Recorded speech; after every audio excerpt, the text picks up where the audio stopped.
It was the morning of Thanksgiving when my entire world shifted on its axis, and not in the way anyone in that house could have predicted.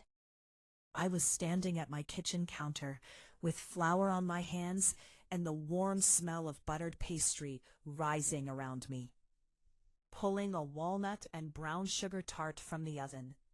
The same tart I had made every single Thanksgiving since the year 1983.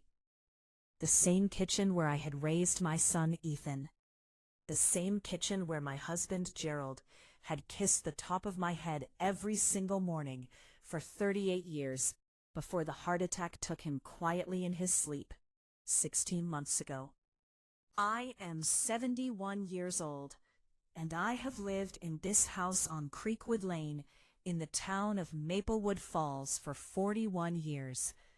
And on that Thanksgiving morning, my daughter-in-law Diane walked into my kitchen in a designer coat that probably cost more than what I spend on groceries in 2 months, with her arms crossed over her chest and her chin lifted like she was already the queen of a kingdom she hadn't yet conquered. She looked at me the way you look at something that needs to be removed from a room before the guests arrive. And then she said it. She said, "Vivian, I need you to think seriously about your situation. This house is worth over $900,000 in today's market.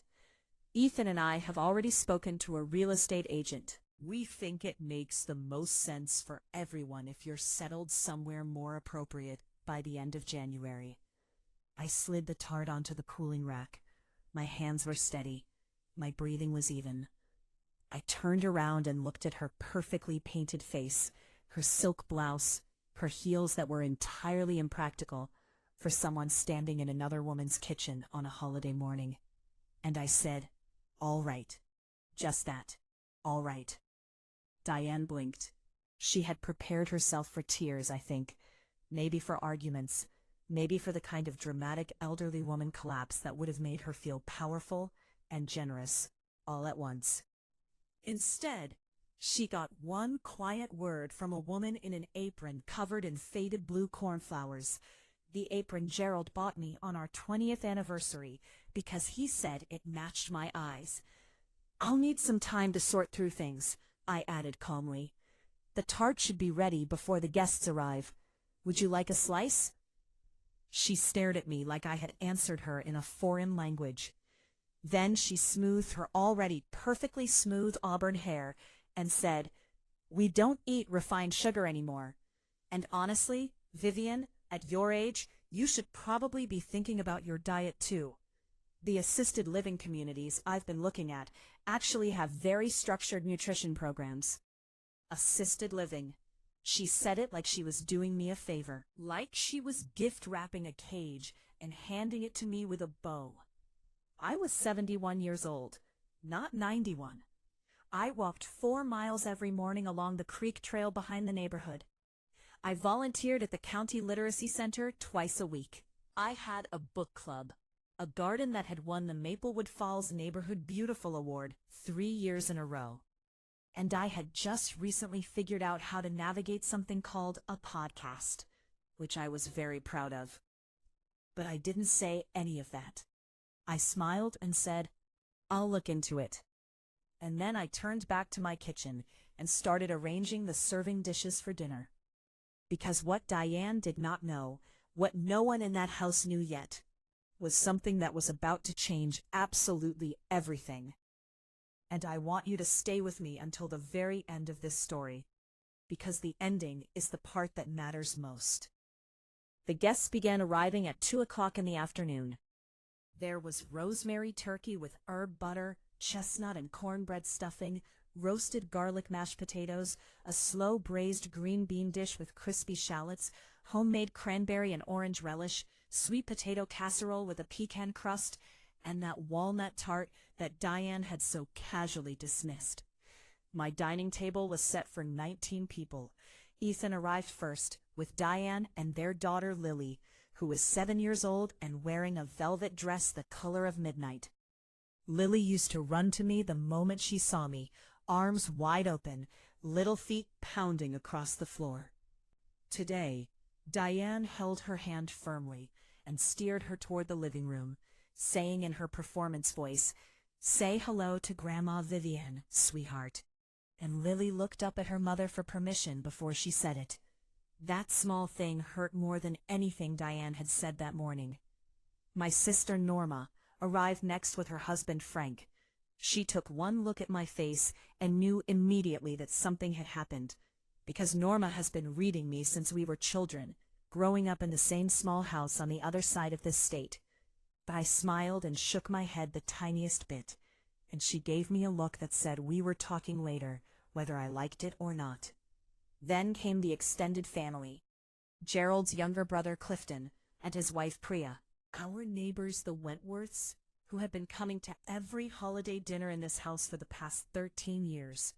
Old friends, familiar faces, people who filled the rooms with noise and warmth and the sound of a family that had been gathering in this house for decades. 19 people who had absolutely no idea that my daughter-in-law had already told me I was being evicted from my own home. I moved through the afternoon the way you sometimes move through difficult things, from the outside of yourself, watching your own hands pass dishes and your own mouth ask about children and jobs and trips. Norma kept watching me with that look. I kept dodging her with smiles. Diane, I noticed, had positioned herself at the head of the table, the seat I had sat in for every holiday dinner since Gerald and I had moved into this house in 1983. She was wearing a cashmere wrap dress the color of winter cream, and her diamond earrings caught the light every time she tilted her head to speak to someone. She looked like she already lived here. She looked like she had already redecorated. We were midway through the main course when she tapped the side of her water glass and said, "Ethan and I have something we'd like to share with everyone." The room quieted. Forks paused. Conversations dropped away. Ethan looked like he was sitting on something uncomfortable. He was 44 years old, my only child, and I could still read every expression on his face like it was the first book I had ever memorized. He looked like a man who wanted to be teleported somewhere far away. "As most of you know," Diane began, her voice carrying that particular smoothness of someone who had rehearsed this moment more than once, "Gerald passed away last year. It's been a very hard time for all of us, especially for Vivian." She said my name like I was a character in a tragedy she had come to narrate. "Vivian has been incredibly strong," Diane continued, "but Ethan and I have been deeply concerned about her living alone in a house this size. The maintenance, the yard work, the stairs, it's simply too much for a woman her age." I watched people nodding sympathetically. The Wentworths exchanged a glance. Gerald's brother Clifton set down his wine glass slowly and said nothing, which for Clifton meant something. "So," Diane said, with the practiced warmth of someone used to framing things in her favor, "Ethan and I have decided to help Vivian transition to a more appropriate living arrangement. There are some genuinely lovely assisted living communities in the area that offer everything she could need." The silence that landed after those words was not the comfortable kind. Norma's voice came in like something sharp and clean. "Transition. What exactly do you mean by that, Diane?" Diane kept her smile. "Well, the house is really too large and too demanding for someone in Vivian's situation. It's worth well over $900,000 in the current market. Ethan and I feel it makes the most sense for the whole family if we take over the property. It would stay in the family, and of course we'd help Vivienne find something lovely and manageable." "Take over," Norma repeated, slowly, like she was examining each word for damage. "It's a family home," Diane said lightly. "We're keeping it in the family." Priya, Gerald's sister-in-law, who had always been the kind of direct that made some people uncomfortable and made me quietly grateful, said, "Does Vivienne want to move?" Diane's smile slipped just a fraction. "It's not really about want at this point. It's about what's realistic." "I'm sitting right here," I said. The table turned toward me. I was at the far end with a serving spoon still in my hand, and I realized I had not spoken since Diane began. "I'm sitting right here," I said again, more clearly this time, "and I am fully capable of speaking for myself." Diane recovered quickly. "Of course, Vivienne. I'm just trying to help. You know better than anyone that you can't maintain a property like this on your income alone." There it was. The assumption that had been building since the day Gerald's funeral was over, and Diane started looking at my house differently. The assumption that because I had never worked outside my home, I had nothing of my own. That I was simply a widow waiting to be managed. "You're probably right," I said softly. "This is a lot of house." Diane's face lit up. "Exactly.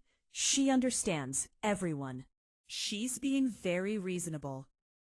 I stood and walked back toward the kitchen. Then I paused in the doorway and looked back over my shoulder. "I'll need until the end of January to sort through everything. There's quite a bit of paperwork." "Of course," Diane said, with the generosity of someone who believed they had already won. "We're not unreasonable people. Take until January 31st. That gives you almost 2 months." 2 months. She was giving me 2 months to pack up 41 years of a life. I walked into the kitchen and started cutting the walnut tart. My hands did not shake even a little. My mind was very, very clear. The guests left in waves through the evening. The Wentworths were among the first to go, and the look on their faces as they said goodbye told me they had found the whole display as revolting as I had. Gerald's brother Clifton gripped my hand at the door and said very quietly, "You call me if you need anything, Vivienne." "Anything at all," I squeezed back and told him I would.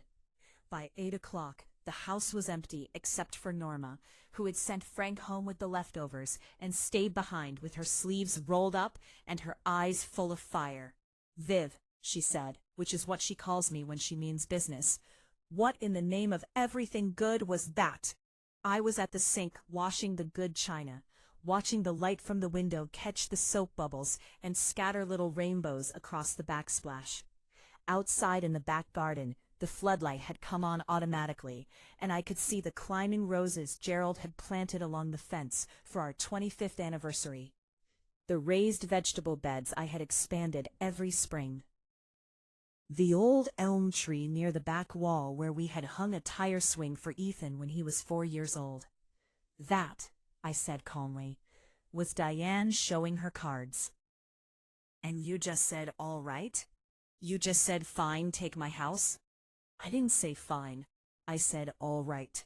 Viv, she cannot do this. You own this house." I turned and looked at my sister. She is 74, 3 years older than me, and her face was flushed red with indignation on my behalf, which I loved her for deeply. "Norma," I said, "I'm going to take care of this. But I need you to trust me. Can you do that?" "What does that mean, take care of it?" "It means I have a plan. And I need 2 weeks without questions." She stared at me for a long moment. Then, slowly, she smiled. It was the smile she'd had when we were girls, and she recognized that I was about to do something that no one saw coming. "You have that face," she said. "The one you had when Gerald's business partner tried to steal the client accounts in 1994. The one you had when the school board tried to shut down the literacy program in 2009. "I need 2 weeks," I repeated. And then I'm hosting a proper dinner party, and you are absolutely invited." She kissed my cheek and put on her coat and left. I locked the door behind her and stood alone in my house in the gathering dark. I did not turn on any lights. I walked from room to room, the way you do when you need to remember something. The living room, where Ethan had taken his first steps, holding onto the coffee table edge with both tiny fists. The hallway, where we had penciled his height on the doorframe every birthday, until he told us he was too old for it. The bedroom, where Gerald had died peacefully, exactly the way he had always said he hoped to go, with my hand in his and the window opened just a little. Diane looked at this house and saw $900,000. She had absolutely no idea. I walked to Gerald's study. I still called it his study, would probably always call it his study. I had not changed a single thing in that room since he died. His books were still spine out on the shelves, in the order he had arranged them. His reading glasses were still folded on the corner of the desk beside the green-shaded lamp he had owned since before I knew him. The room still held the faintest ghost of his aftershave, cedar and sandalwood, though perhaps I was only imagining it. I sat down in his chair. In the bottom drawer of his desk, beneath a stack of old tax folders, there was a steel lockbox with a combination dial. Gerald had shown it to me the year after Ethan was born, back in 1982, and he had said, "If anything ever happens to me, everything you need is in here. The combination is our wedding date. Don't open it until you have to." I had never asked what was inside. Gerald was a financial planner. He had managed our household finances, our investments, our future, with the quiet thoroughness of someone who genuinely loved organizing a system. And so I had never asked, never pushed, never needed to know. I reached into the collar of my sweater and pulled out a key on a thin silver chain. I had been wearing it since the week after Gerald's funeral, when I had found it tucked inside his wallet, with a small folded note that said only, "For Vivienne, when the time comes." I set the combination, our anniversary. The lock clicked open. Inside was a world I had not known existed. Documents, so many documents, all organized in neat labeled folders in Gerald's particular handwriting. The precise architectural printing he had used for everything important. Property deeds, bank statements going back 20 years, stock certificates, insurance policies, investment summaries, trust documents. And on top of everything, an envelope with my name written across the front in his hand. For my Vivian. My brilliant, patient, beautiful wife. My hands were trembling now. I opened it carefully. My dearest Viv, if you're reading this, then I am gone, and I am so sorry that I cannot be sitting next to you while you read it. I want you to know first that I have loved you since the morning you walked into my office in the autumn of 1979 with a question about your mother's estate that I pretended took 4 separate appointments to answer, just so I would have a reason to keep seeing your face. I was not always good at saying things out loud. You know that about me. But I was always good at planning, at preparing, at making sure that the people I loved were never left without what they needed. And so, while I was not good at talking about money with you, I was very good at building it quietly, year after year, in your name. Everything in this box is yours, Vivian. It has always been yours. The house is paid off, has been since 2001. The deed is in Section A. You will also find in Section B documentation for the other properties. Yes, other properties. I started buying rental properties in 2001 because I saw what real estate could do in a compounding market, and I wanted to give you something that could never be taken away. I did not tell you because you worried when numbers got complicated, and I wanted you to feel only the life we were living, not the machinery running beneath it. In Section C, you will find account records. The total is, I think, more than you will expect. I have also included the contact information for a woman named Constance Fairweather, who is an attorney I have worked with for the past 9 years. She knows everything. She helped me structure all of it. She is exceptional at what she does, and she will help you if you need her. Vivian, I need to say something directly. Diane will try to take the house. I say this not to alarm you, but because I have watched her calculate the value of things for the 8 years she has been in our family. And I know what she sees when she looks at Creekwood Lane. She has always seen it as an asset she is waiting to inherit. Don't let her. You are smarter than anyone in any room has ever given you credit for. Partly because you never needed their credit, and partly because you were always too gracious to correct them. Now I need you to be sharp. Use what I have built. Protect what is yours. I love you.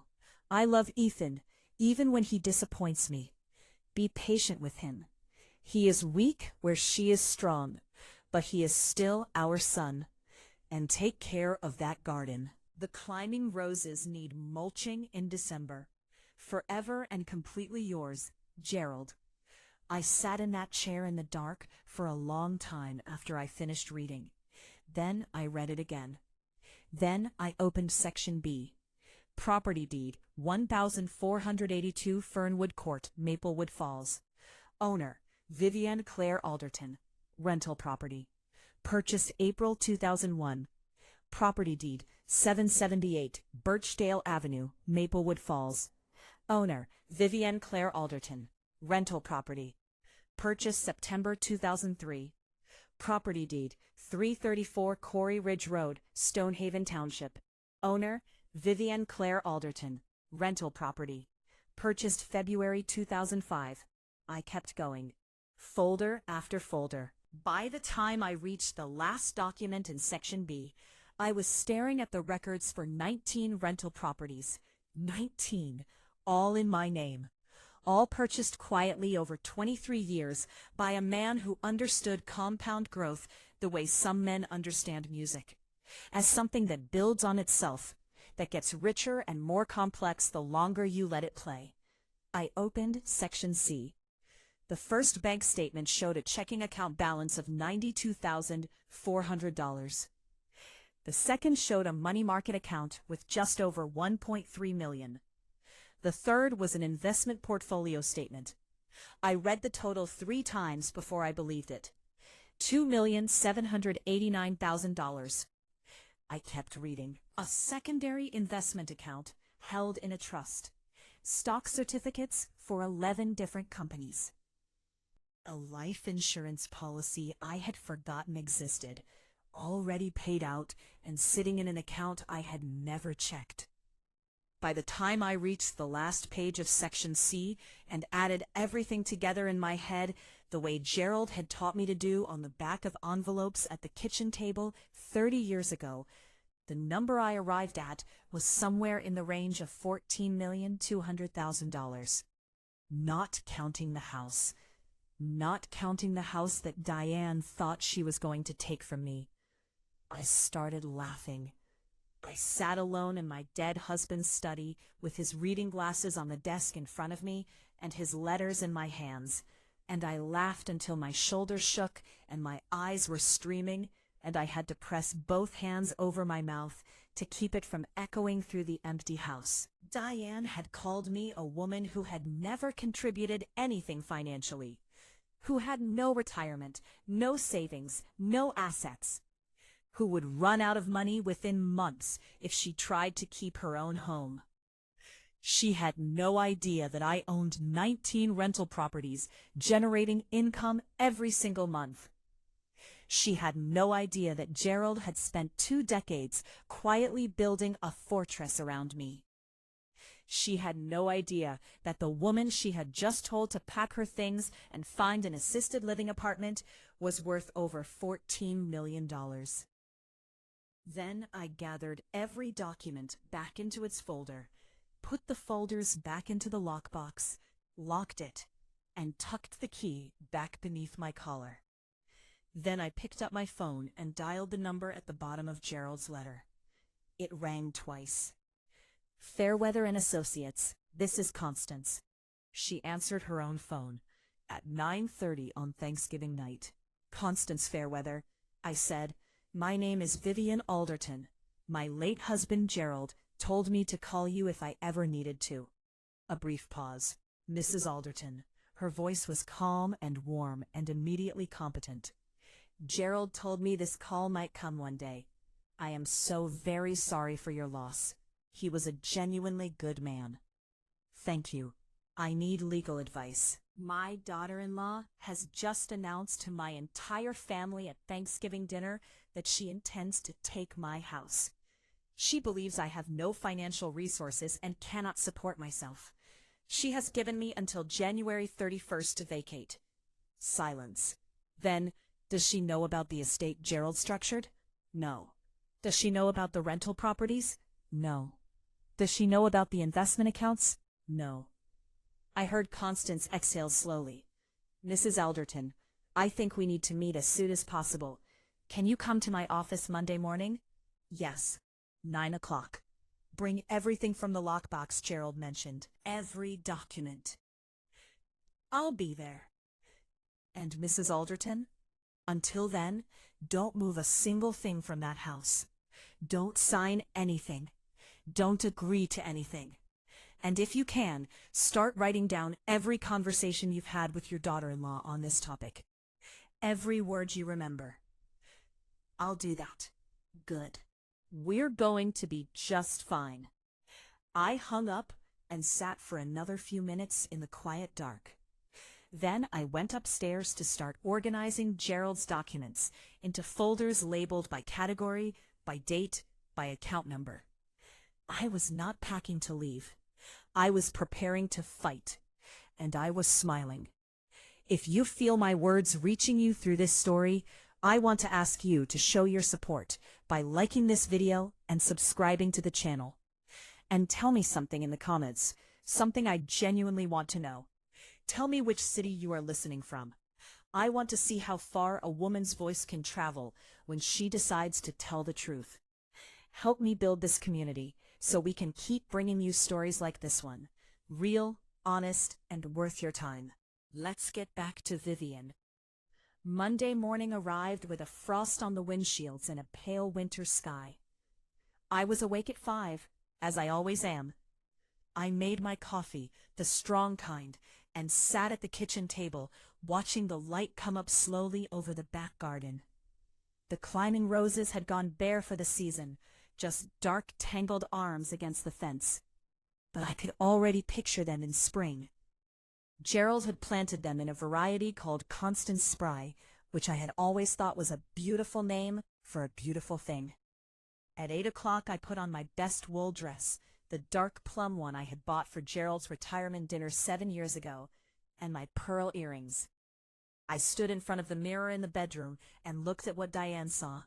A 71-year-old woman in conservative clothes with gray hair and quiet eyes. Let her keep thinking that.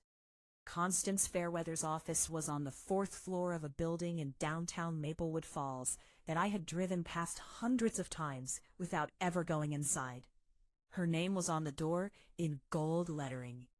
The receptionist showed me to a corner office with 2 walls of windows and a view of the whole city spreading out into the hills beyond. Constance herself was around 55, with close-cropped natural hair going silver at the temples, dark, intelligent eyes, and the kind of calm that comes from having handled very difficult things for a very long time. She stood when I came in and shook my hand firmly. Mrs. Alderton, thank you for coming. Gerald spoke of you often. He was very proud of you. He never told me that, I said. She smiled. Men like Gerald often save their most important feelings for documents and intermediaries, but it was genuine. She gestured to the chair across from her desk. Please, let's get started. I put the lockbox on her desk and opened it. We spent the next 2 hours going through everything, document by document. Constance had her own copies of most of it, because Gerald had been meticulous about giving her duplicates, but she wanted me to see and understand each piece. She explained account structures, trust provisions, property ownership records, and the particular clauses in Gerald's will that she said were, in her professional opinion, some of the most protective language she had ever drafted on behalf of a client. The house, she said, setting one document flat in front of me, is yours, Mrs. Alderton, fully and completely. It has been since the deed was first filed in 1983. Gerald's death changed nothing about your ownership. because it was held jointly with right of survivorship.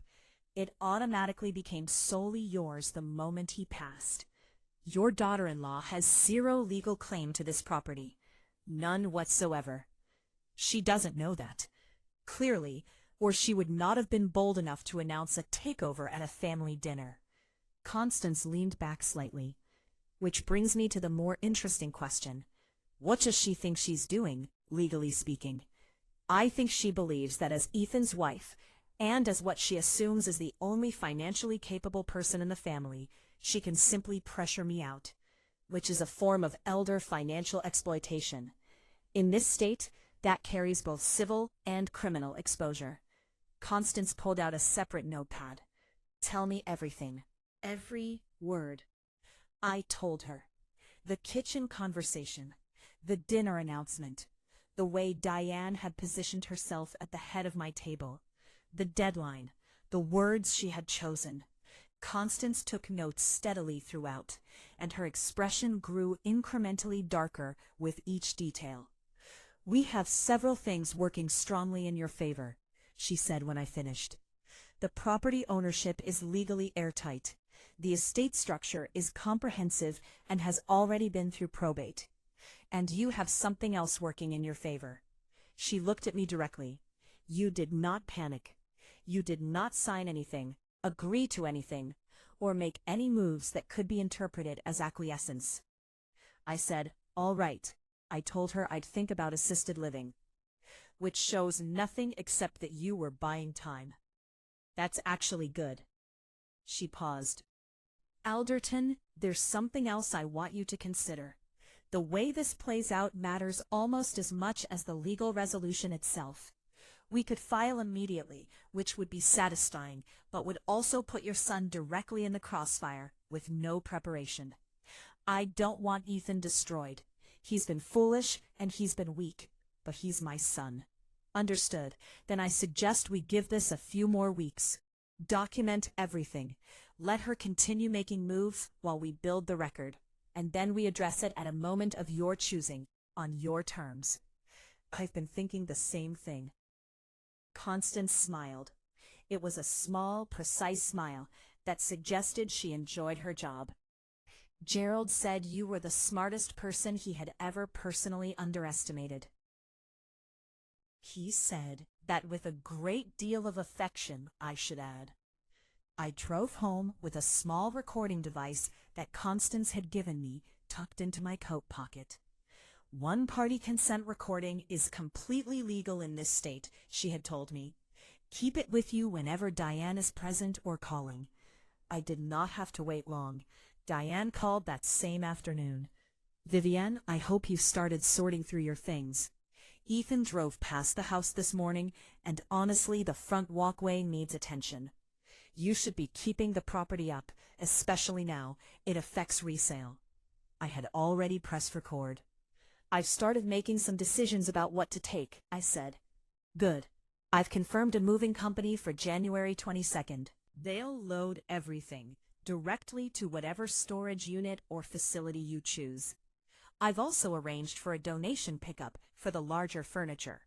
There's no point moving it to a studio apartment, and we'll be getting the interior redesigned anyway. You've arranged a donation pickup for my furniture? I asked. Gerald's taste was very 90s, no offense. We need the house to photograph well for the listing. My hand tightened on the phone. The dining table where Ethan had done his homework for 12 years. The armchair Gerald had read in every night. The sideboard that had held every Christmas meal for 4 decades. That's very organized of you, I said. Someone has to be. Ethan is far too sentimental about all of this. Men are like that. But I've told him we need to be practical. This house is your only real asset, Vivian, and frankly, it should have passed to Ethan already. You were never going to be able to maintain a property this size on a widow's fixed income. What do you imagine my income is, Diane? Your Social Security and whatever small pension Gerald left. Maybe $2,000 a month total? I've been looking into it. Sunset Glen has a lovely studio that runs $2,800 a month. We'd help with the gap, of course. This isn't about abandoning you. 2,000 a month. She had done her research and still gotten it wrong by a factor of about 23. That's very generous, I said. We're family, Vivian. This is what family does. A pause. Just please don't take the window seat in the master bedroom. That's original millwork, and it photographs beautifully. She hung up. I played the recording back twice. Then I sent the audio file to Constance, who replied within the hour. Her text said only, "Perfect. Keep going." Over the following 2 weeks, I began to understand the full shape of what Gerald had built. The Monday after my first meeting with Constance, I visited my bank. The branch manager was a man named Arthur Delacroix, who had known Gerald for 30 years and who looked genuinely startled when I sat down across from his desk and asked to see a complete accounting of every account held under my name. All of them, Mrs. Alderton? There are quite a few. All of them, please. He printed for 40 minutes. The stack of paper he set in front of me was 3 inches thick. I drove to a coffee shop near the library and sat at a corner table with a pot of tea and went through it page by page. Checking account main, $92,412. Savings account primary, $430,000. $1,320,000. Investment account, Heritage Capital Group, $2,789,000. Retirement account, Heritage Capital Group, $1,460,000. Secondary investment trust, structured in my name as beneficiary and owner, $890,000. And then a line item I had to look at twice. Monthly automatic deposit. Source, Alderton Property Management, LLC. Amount, $51,300. Every single month. I set the paper down and picked up my tea and looked out the window at the gray winter street outside, at the people walking past with their scarves and their grocery bags and their ordinary Tuesday worries. And I felt something that was not quite peace and not quite power, but was something in between. I wrote down the address listed for Alderton Property Management. It was a small office suite in a low brick building near the edge of the business district, between an insurance company and a florist.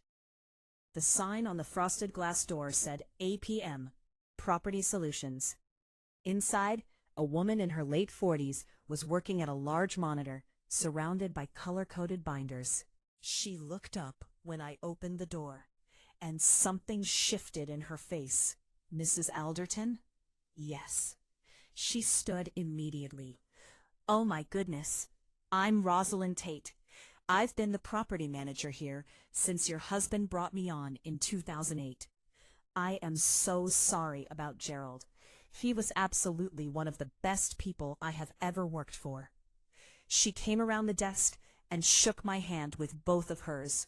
"I've been sending monthly reports and statements to your accountant, Patricia Sung, just as Gerald instructed. But I wasn't certain whether you were receiving them or wanted to receive them directly." "I wasn't aware of them until recently," I said. "I'm here to understand what I own." Rosalind's face opened with visible relief. "Oh, good. Please sit down. Let me show you everything." She pulled out a large 3-ring binder organized into 19 color-coded tabs, one for each property. I sat at the small conference table in the corner of her office and watched her go through them one at a time. The first property, 1482 Fernwood Court, was a 3-bedroom craftsman house, rented to a couple in their 30s who had lived there for 5 years and had, according to Rosalind, never been a single day late on rent. The second, 778 Birchdale Avenue, was a duplex, both units occupied, one by a retired schoolteacher and one by a young nurse who worked night shifts. She continued through all 19. Each one was occupied. Each one had been carefully maintained. Each one had been selected by Gerald according to what Rosalind described as his 3 criteria: good neighborhood, good bones, good drainage. Your total gross monthly rental income is $54,800, Rosalind said, sitting across from me at the end. After property taxes, insurance, maintenance reserves, and my management fee, your net income is approximately $48,200 per month. I did the arithmetic quietly. $48,200 every month, automatically, just arriving the way the seasons arrived, without needing to be summoned. Mrs. Alderton, Rosalind said carefully, watching my face, are you all right? I'm just learning a great deal very quickly. Should I continue sending statements to your accountant, or would you like copies sent to you directly? Both, please. And Rosalind, I need you to compile complete records for each property, every rental agreement, every maintenance history, every financial statement from the beginning. Of course. I can have copies ready by Friday, and please don't mention to anyone that I came in. She nodded with the discretion of someone who understood exactly why a client might need that. I left with 2 tote bags full of documents and a comprehension of my own life that I was still absorbing. That same week, Constance connected me with Gerald's accountant, a woman named Patricia Sung, who had managed the investment accounts for the last 12 years. Patricia had a small practice in the same building as Constance, and she had apparently been waiting for my call with some impatience. Alderton, she said, pulling up a spreadsheet on her screen that was several columns wide. Your current total asset value as of last Tuesday's market close is $14,347,622. She said it the way you report the weather, factually, without drama. 14 million, I said, and growing. Your rental income alone exceeds your personal expenses by approximately $44,000 per month. That surplus is being automatically reinvested. At your current trajectory, your net worth will exceed $16 million within 3 years without any changes to your lifestyle. Diane thinks I have a fixed income of $2,000 a month. Patricia looked at me over the rims of her glasses. Does she? She told me I would run out of money within months if I tried to stay in my house. Patricia was quiet for a moment. Mrs. Alderton, you could purchase your house 20 times over with your liquid assets alone. You are one of the top 5 wealthiest clients I currently manage. And you got here entirely because your husband understood both money and love. I arranged for Patricia to prepare a comprehensive, bound financial statement, formatted clearly enough that anyone could understand it without a background in finance. She said she could have it ready within the week. At this point, I need to tell you about the twist that came from a direction I had not expected. On the second Thursday of December, I received a phone call from a number I did not recognize. When I answered, it was a man who introduced himself as a real estate agent named Douglas Farrell. He was calling, he said, because he had been retained to do a preliminary assessment of the property at Creekwood Lane, and he wanted to make sure I was aware of the market conditions and perhaps discuss my timeline for vacating. Retained by whom? I asked. A pause. By the family, ma'am, Ethan and Diane Alderton. Not retained to list a property, retained to prepare for a listing that did not yet exist, on a property that was entirely mine, by a daughter-in-law who had already contacted an agent without my knowledge. I thanked him politely, told him I would be in touch, and called Constance the moment I hung up. The satisfaction in her voice was the kind that comes from watching a trap spring exactly as designed. On a property she does not own and has no authority to list. This is actionable, Vivian. This is genuinely actionable. I want to wait a few more weeks. You're sure? I want her to have enough rope. Another pause, and then Constance said, Gerald really did know you very well, didn't he? Norma cornered me at the farmer's market on a Saturday morning 2 weeks before Christmas, materializing at my elbow between the cheese stall and the preserves table with the accuracy of someone who had been tracking my movements. "Vivian Claire Elderton," she said in the particular tone that meant she was done being patient. "You are going to tell me what is happening right now, or I am going to ask Diane directly, and none of us want that." She had a canvas bag full of winter squash and a scarf wrapped twice around her neck, and the same eyes I had known my entire life. "Get in the car," I said. We drove to the nature reserve on the north edge of town, where Gerald and I used to walk on Sunday mornings. We sat at a picnic table near the frozen pond, and I told Norma everything. The lockbox, Gerald's letter, the 19 properties, the accounts, Constance Fairweather, the recordings, the agent Diane had secretly retained. All of it. By the time I finished, Norma had stopped eating the apple she had taken from her bag and was simply staring at me. 14 million, she finally said. As of last week. And Gerald just quietly built that over 40 years without ever mentioning it. He mentioned once that he had done some investing. I thought he meant a modest retirement fund. Norma set down the apple, then she put her head down on the picnic table and laughed for approximately 90 seconds without stopping. When she came up for air, she said, "The look on Diane's face is going to be extraordinary. You're going to have a front row seat," I told her. "I'm hosting Christmas dinner." "You're not." "I am. Proper invitations on cardstock. Everyone is coming." Norma reached across the table and took both my hands in hers. "What do you need from me?" "I need you to keep this absolutely secret until Christmas. Not a single word." "And after Christmas?" "After Christmas, Diane is going to understand the exact size of the mistake she made." Norma squeezed my hands. Then she picked up her apple and took a bite and stared at the frozen pond and said, "I want to be the one who tells Patricia Sung she's about to have a very interesting client meeting." "Patricia already knows," I said. Norma laughed again. The second and more complicated twist came on a Tuesday afternoon when Ethan appeared at my door. Not called, not texted, appeared unannounced, without Diane.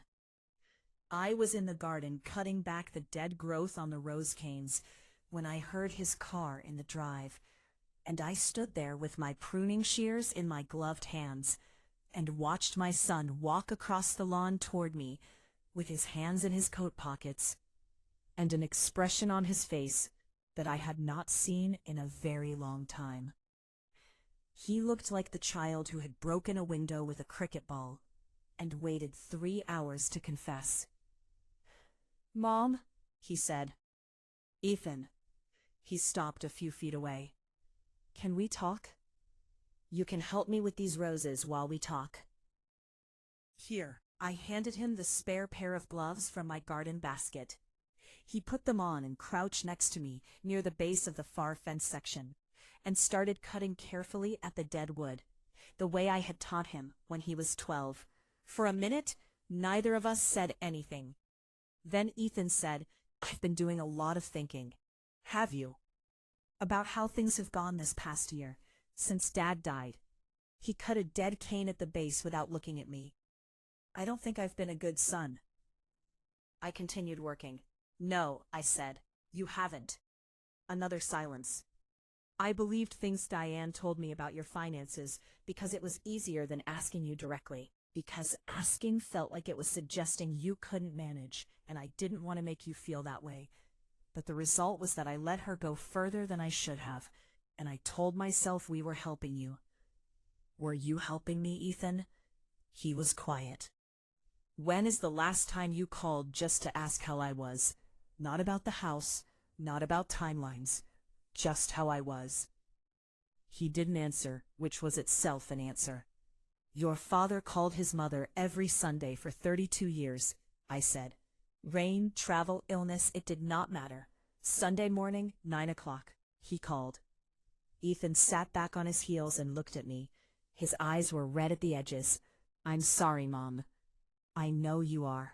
I am going to deal with this situation, Ethan. And you are going to let me do it. What I need to know from you right now, because it will affect what comes next, is whether you were aware that Diane retained a real estate agent to prepare a listing on my house. His face changed. She what? A man named Douglas Farrell called me on behalf of the family. Diane had retained him. I watched my son's expression move through surprise and into something that looked very much like horror. She didn't tell me that. I believe you, I said. And I did. Whatever else I thought about Ethan's choices in the past year, I did not believe he had known about the agent. Everything that has happened since Thanksgiving is documented. He was very still. I am not coming after you, I said. You are my son. But Diane has made choices that have legal consequences, and I want you to understand that before Christmas dinner, where we are going to have a family conversation about all of this. Ethan nodded slowly. He looked like someone who had been walking comfortably in a direction and had just noticed a large drop ahead that had been obscured by the ordinary-looking path. Is there anything I should do before then? Yes, I said. Come alone to Christmas if you can manage it.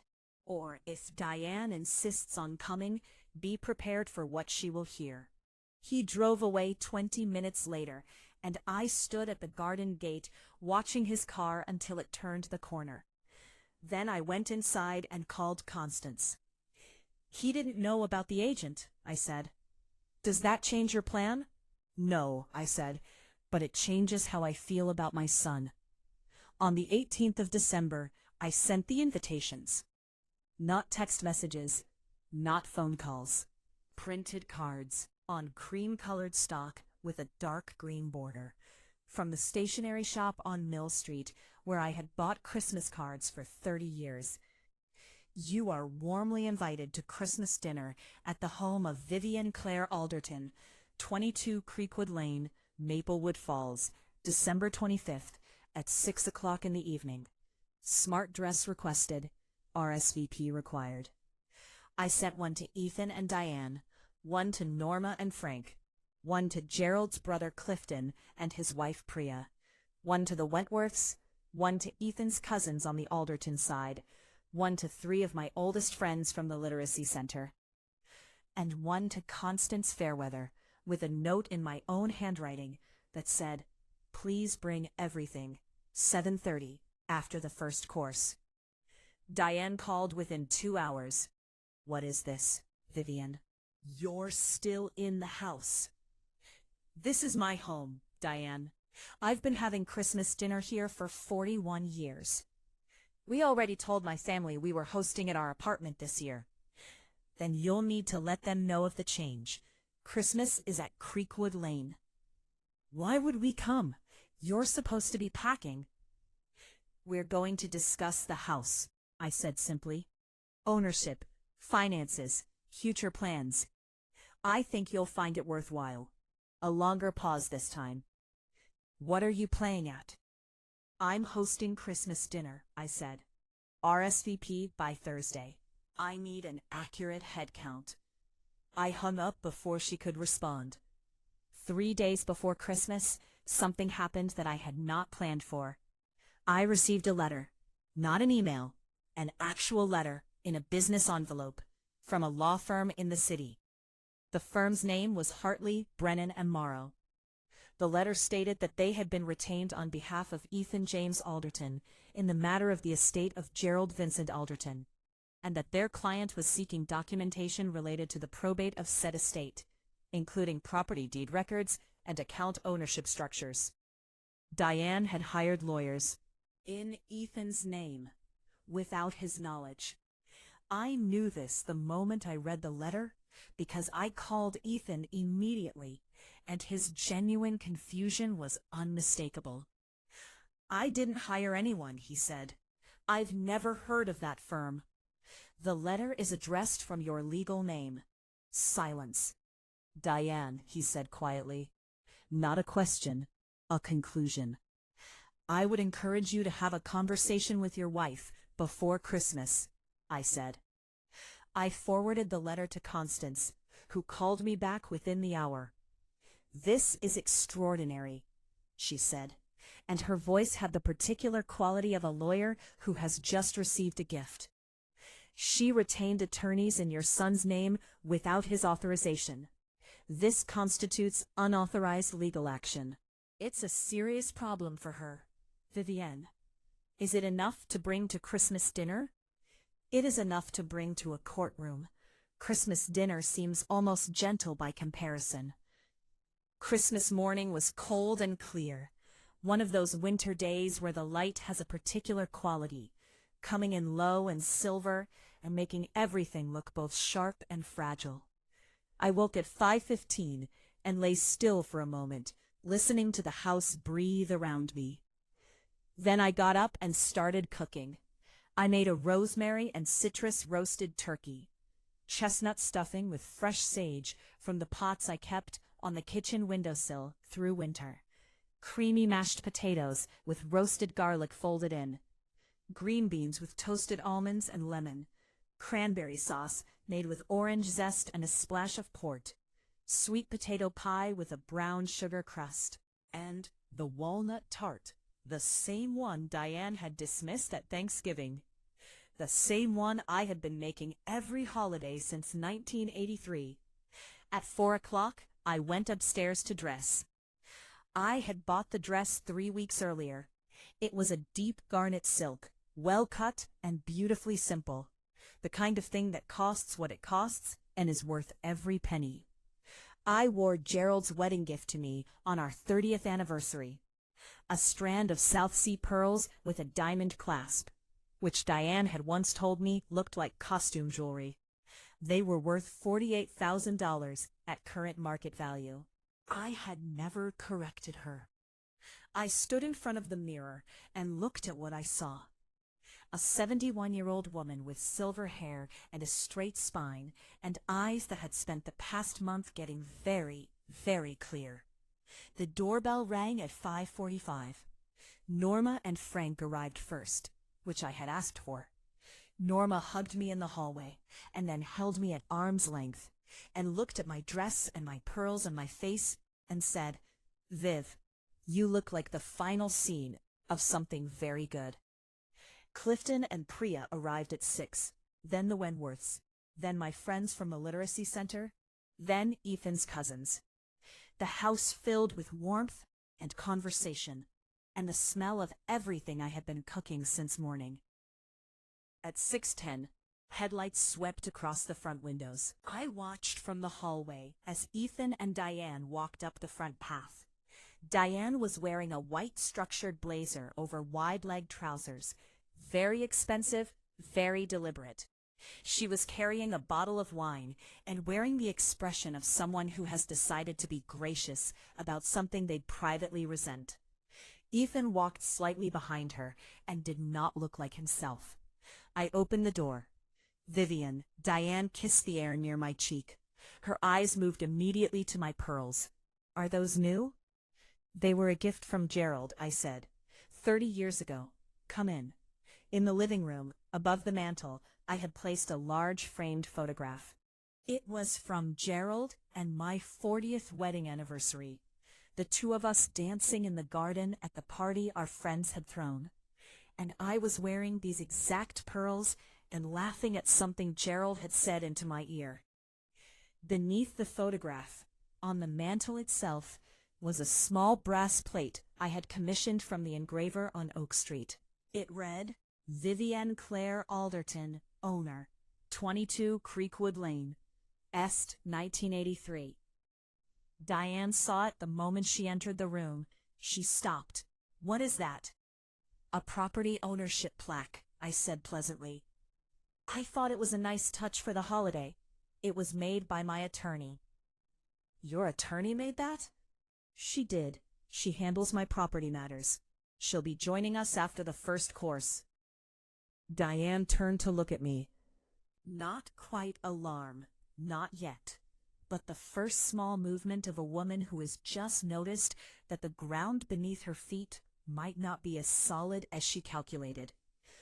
"Why is your attorney coming to Christmas dinner?" "We have some family business to discuss. Shall we go in? Dinner is ready." I had set the table in the dining room with Gerald's mother's china and the cut crystal glasses we kept for occasions. Candles in the silver holders that had been on this table since 1987. Fresh holly arranged along the center. Each place was set with a small card in my handwriting. I had assigned seats carefully. I sat at the head of the table in my usual place. Diane found herself positioned in the middle of one side, directly across from Norma and Frank. Ethan sat beside her. Constance Fairweather's place was set at the far end of the table, the seat that had been Gerald's, which I had left empty through the entire dinner until she arrived. It remained conspicuously, quietly present through the first course. I served butternut squash soup. The conversation was careful and slightly effortful, the way conversation is when a room full of people knows something that one or two people do not. Diane glanced at the empty seat at the far end twice during the soup course. "You said your attorney would be joining us," she said. "After the first course," I said. "Richard, how is your youngest doing? I heard she got into the environmental law program." I cleared the soup bowls and brought out the turkey and the sides and the bread and the cranberry sauce, and everyone served themselves and the conversation found its legs a little more naturally, the way it does when the food is good and the room is warm. At 7:25, the doorbell rang. I excused myself from the table and went to open the front door. Constance Fairweather was standing on my doorstep in a dark navy coat, with her briefcase in one hand and a small poinsettia plant in the other. "Merry Christmas, Vivienne," she said. "Merry Christmas, Constance. Thank you for coming. I wouldn't have missed this for anything." She stepped inside, handed me the plant, and looked around the hallway with quiet appreciation. "This is a beautiful house," I said.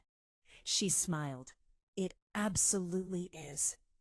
I walked her into the dining room, every head turned. "Everyone, this is Constance Fairweather. She is my attorney, and she will be joining us for the rest of the evening." Constance set her briefcase carefully by the empty chair at the end and sat down. She accepted a glass of water from Norma's husband, Frank, and glanced around the table with the unhurried ease of someone who was exactly where she intended to be. Diane was watching her, with an expression that had begun to consolidate into something less composed than usual. "Vivienne," she said, setting down her fork carefully, "I think we need to talk about why exactly your lawyer is at this table." "We do," I said. "Let me get the dessert first." I served the walnut tart and the sweet potato pie, coffee, tea. The room had grown very quiet in the particular way that rooms grow quiet when everyone understands that something significant is about to happen. Diane pushed the slice of tart away from her without eating it. I sat back down at the head of my table. "Let's talk about the house," I said. "Finally," Diane said. Her composure had reasserted itself. She looked at me with the practiced patience of someone who believes they hold the better hand. "Vivienne, I understand this is emotional. This was your home for a long time, but you need to be practical. This house is worth over $900,000, and you have no realistic way to maintain it on your income." "What do you believe my income to be?" I asked. She glanced sideways at Ethan. "Social Security and whatever Gerald left. Maybe $2,000 a month, perhaps a little more." "I see. And based on that belief, you announced at Thanksgiving dinner in front of 19 people that you intended to take ownership of this property. You subsequently retained a real estate agent, a man named Douglas Farrell, to prepare a listing without my knowledge or consent." Diane's eyes narrowed fractionally.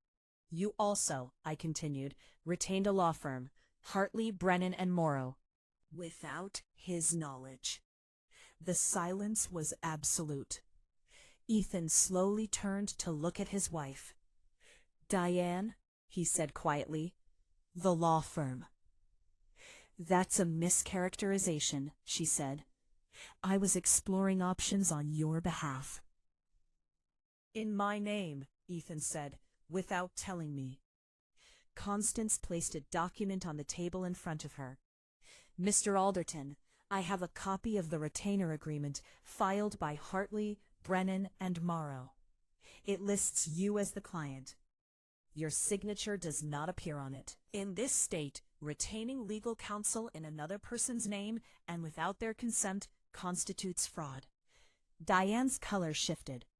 I can also confirm, Constance continued calmly, that the real estate agent Douglas Farrell was engaged to prepare a listing assessment for a property he was told would be available in January.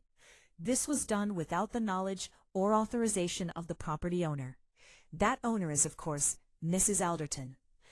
The house should be Ethan's inheritance, Diane said.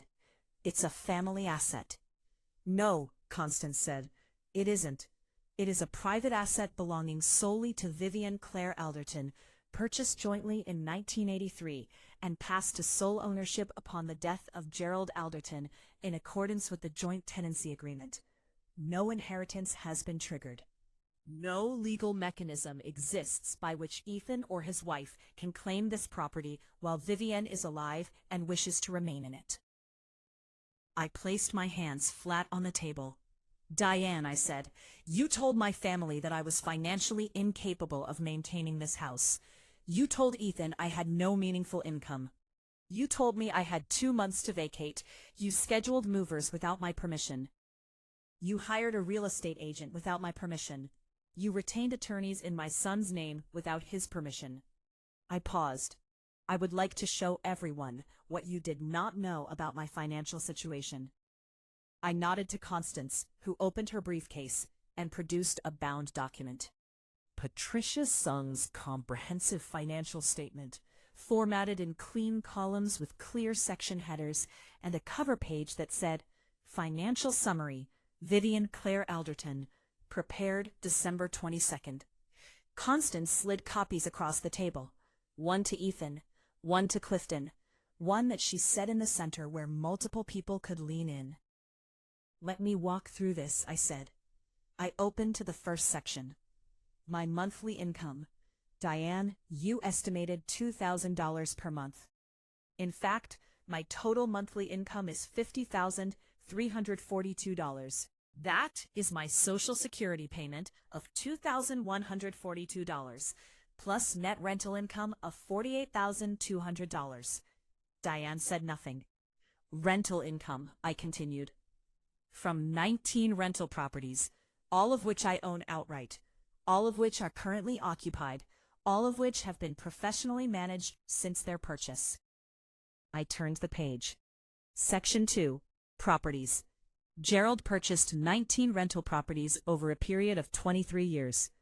Every property is held solely in my name. The combined estimated value of these properties, as assessed in October of this year, is $7,180,000. I heard Clifton set down his wineglass. Liquid assets. I began reading the account balances, one at a time, slowly and clearly, the way you read important things. The checking account, the savings, the money market, the investment accounts, the retirement trust. By the time I reached the final line of Section 3, Diane had stopped looking at the document and was looking at me. Total net worth as of December 22nd, I said. $14,392,416.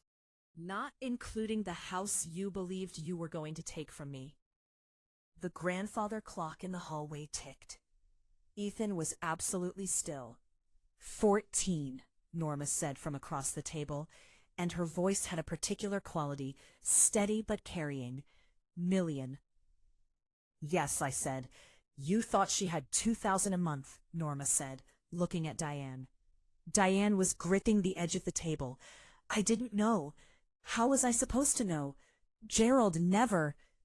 Gerald chose not to disclose his financial arrangements to his son's wife, Constance said. That was his legal right. He structured everything in Vivian's name alone, for reasons I think are becoming apparent. I placed it on the table and pressed play. Diane's voice came through the speaker, clear and unmistakable. You never worked. You never contributed financially to anything. You were just a housewife. And now that Gerald is gone, you need to be realistic about your situation. This house is your only real asset, and frankly, it should have come to Ethan already. A second recording. When you run out of money, don't come to Ethan. We're not a bank. A third. Gerald held on to that house far too long. It was always going to be ours eventually. We're just accelerating the timeline. I stopped the playback. The room was very, very quiet. Elder financial exploitation, Constance said. That is the legal term for what has been documented in these recordings and in the paper trail of actions your daughter-in-law took over the past 6 weeks. In this state, it carries civil penalties and potential criminal charges. Diane's eyes filled. I was trying to secure our family's future, she said. Her voice had lost its polish. You were trying to take my home from me, I said, on the assumption that I was too old and too simple and too financially ignorant to stop you. Diane's tears spilled. Mascara moved down her cheeks in dark lines. You let me believe, she started. I let you show me who you are, I said. That is not the same thing. I looked around the table, at Norma, who was watching with the quiet intensity of someone bearing witness, at Clifton, who was looking at his wine glass, at Ethan, who was looking at nothing, his face very pale. I am not going to press criminal charges, I said. I want to say that clearly. Not because you have not earned them, Diane, but because you are the mother of my granddaughter. And because some small part of me hopes that a woman who is capable of the calculation you applied to this situation is also capable of a different kind of calculation, the kind that asks whether the life you are building is the life you actually want. Diane said nothing. Here is what is going to happen, I continued. You will remove Douglas Farrell from any further involvement with this property immediately. You will instruct Hartley, Brennan, and Morrow to close the file they opened in Ethan's name. You will never again raise the subject of this house or my finances in a way that implies I require assistance I have not requested. And you will apologize this evening to everyone in this room for the performance you put on at Thanksgiving dinner. And if I don't, her voice was barely above a whisper, then Constance files the documentation we have assembled on Monday morning, and you discover what it is like to face elder financial exploitation charges while a $14 million estate and an excellent attorney are arranged against you. The grandfather clock ticked. Diane looked at Ethan. Ethan was looking at me. His face had the expression of a man who has spent an hour rearranging the furniture of his understanding of his own life. Mom, he said. His voice was rough. I'm so sorry. I know. I should have asked. I should have called. I should have. We'll have a longer conversation about all of that, I said. Not tonight. Tonight, I want to have dessert with the people who came here in good faith. I looked at Diane. She wiped her face carefully. She looked, for the first time since I had known her, like someone who had no practiced version of herself available for the current situation. I'm sorry, she said. It was not a large word, but she said it to the room, not just to me, which I gave her some credit for. Ethan said something quietly to her that I did not hear. Then he looked at me again. I need to ask you something, he said. The will. Constance mentioned conditions. Constance folded her hands on the table. The property at Creekwood Lane remains with your mother for her lifetime. Upon her death, It transfers to you, Ethan, on the condition that you are not married to Diane at the time. If you are still married to her at the time of your mother's death, the property goes into trust for Lily and any subsequent children, managed by Norma Alderton as trustee. The silence that followed was a different kind. Gerald wrote that condition? Ethan said. Gerald specified it very precisely, Constance said. 3 years before his death. Ethan absorbed this. Then he looked at Diane, and I watched something complicated move across his face. The look of a man realizing that his father had seen something clearly that he had been choosing not to look at directly. I stood. I think we should finish dessert. And then I think Ethan and Diane should go home and have a long conversation. Not about the house, about everything else. They left at 9 o'clock. At the door, Ethan hugged me for the first time in what felt like years, properly, the way he used to when he was small. I'm going to do better, he said into my shoulder. I know you can, I said. Start with calling me on Sundays. Diane did not hug me, but at the door she turned and looked at my pearls one more time, and something moved in her expression that I could not entirely interpret. They're real, aren't they? She said. They're real, I said. She nodded once, and then she walked down the front path to the car. After they had gone, the remaining guests stayed for another 2 hours. Norma and I washed up together the way we had done after family dinners our whole lives. The Wentworths sat with Clifton and Priya at the kitchen table and finished the wine. Constance stayed until 10 and left with a plate of walnut tart wrapped in foil and a warmth in her expression that I thought probably didn't make regular appearances at most client meetings. When everyone was gone and the house was quiet again, I turned off the kitchen lights and walked through the rooms in the dark. The living room, the hallway with its pencil marks still visible on the doorframe if you knew to look for them. The study, Gerald's study, with his reading glasses still on the corner of the desk. I sat in his chair. You were right about everything, I said to the quiet room. The cedar and sandalwood scent seemed to come and go in the stillness. I'm going to take care of the garden, I told him, and I'm going to take care of Lily, and I'm going to figure out what Ethan needs to figure out, and I'm going to let him figure it out on his own timeline, because that's how you have to love a grown child. I sat there for a while longer. Then I went to bed in the house that was mine. 7 months later, I am sitting on my back porch on a warm July afternoon with a glass of cold hibiscus tea, and the garden is so full and green that it looks almost extravagant. The climbing roses along the fence are in their second flush of the season, deep pink and completely impractical and exactly what this garden needs.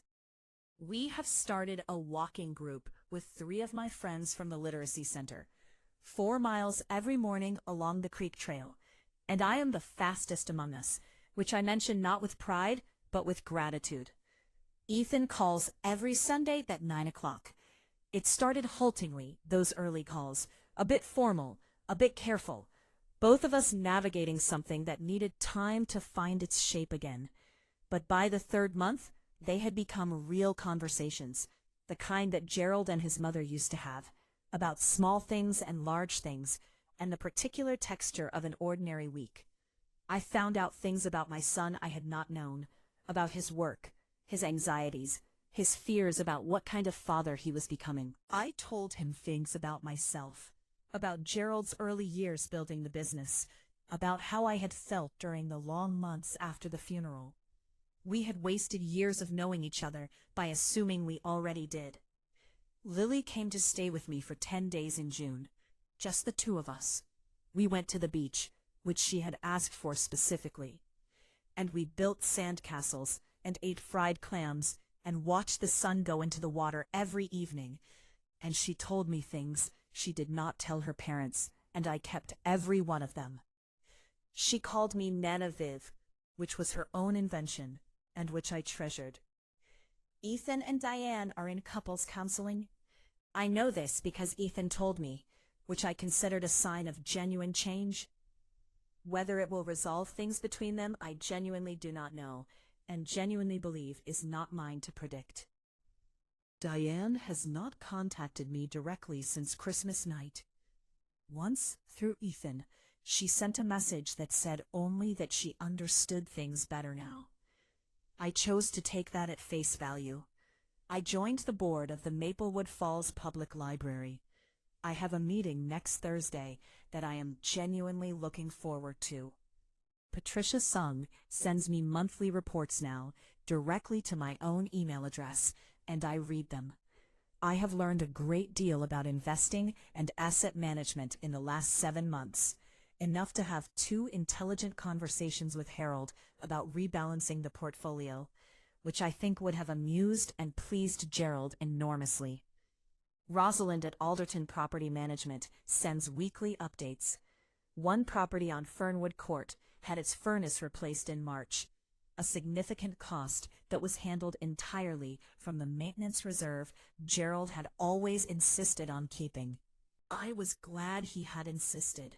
The net worth as of this month stands at $14,940,000, growing, as Patricia says, at its current trajectory. The house sits around me, solid and familiar and mine. I think sometimes about the woman Diane thought she was evicting, the small, helpless widow with the fixed income and the outdated furniture and the garden that needed attention. The woman who would simply go quietly to her studio apartment at Sunset Glen and be grateful for the help. And I think about what that woman actually was, what she had always been, built up year by year, brick by brick, in the quietest and most thorough way by a man who understood exactly who he had married and who had spent 40 years making sure the world could not take her apart. You do not always know what you are carrying until the moment you need to put it down and find that you cannot, that it has become part of the structure itself. I know now. And if anyone should ever again assume that a quiet woman of a certain age who let her husband handle the finances was therefore be without resources, without intelligence, without power, well, they would be making the same mistake Diane made. And I would be ready. I raised my glass of hibiscus tea toward the empty chair beside me on the porch.